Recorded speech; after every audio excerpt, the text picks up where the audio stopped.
छुरी गढ़ी के राजमाता पहर ऊपर माँ विराजे वो, कतको सुखिया दुखिया मन माता तोरे शरण में आथे वो। प्रेम से बोल कुछ गई मैया की जय।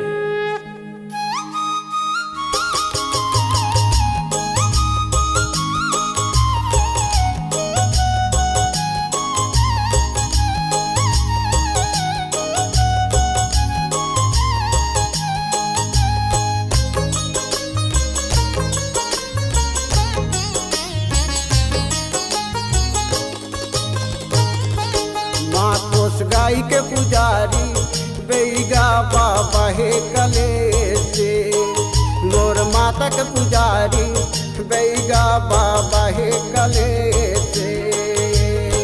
बैगा बाबा हे कले सिंह वो मोर दाई के पुजारी बैगा बाबा हे कले से, मोर दाई के पुजारी बैगा बाबा हे कले से।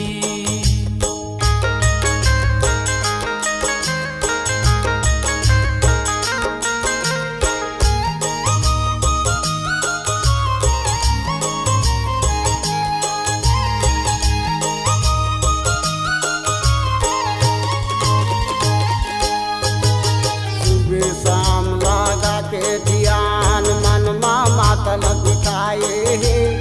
अगरबत्ती पान सुपारी माता चरण में चढ़ाए, माता चरण में चढ़ाए गदैया संग के धुनी रमाए, माता चरण में चढ़ाए गदैया संग के धुनी रमाए, तोरे सेवा माँ लगे हदाई मैया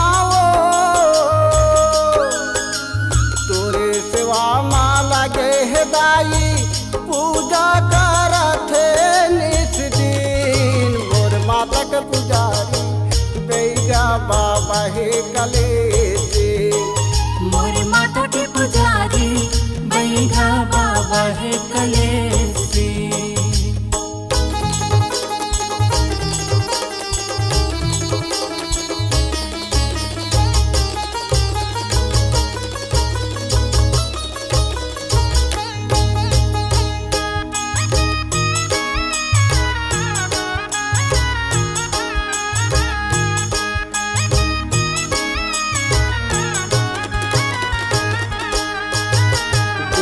बाबा के संगी जंवरिया कतो चेला जंवरिया हे,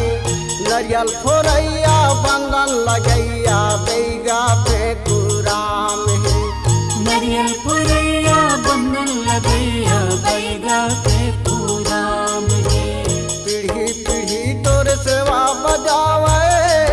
मैया वो, पीढ़ी पीढ़ी तोर सेवा बजावे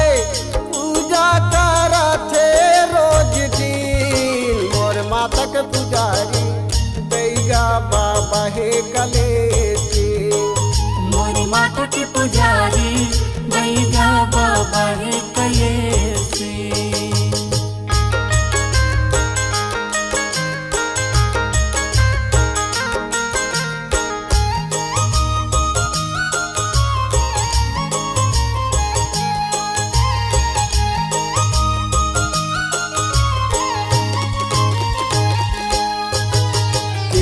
झैया ले पानी चढ़ाए जयपाल मझवार,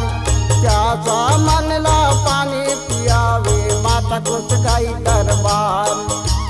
प्यासा मन ला पानी पियावे माता कुछ गाई दरबार, ये तोरे सेवा माँ लगे मैया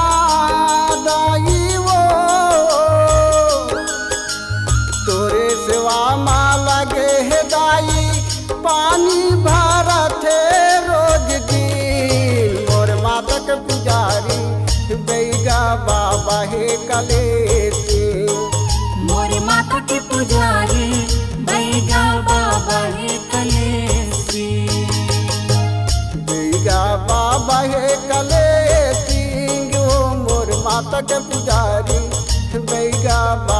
हे कलेते मोर माथ के पुजारी बैगा बाबा है कलेसी। फुलवा तोरत रही बेगा फुलवा तोरत रही बेना लाली लाली मांगार दई पर फुलवाला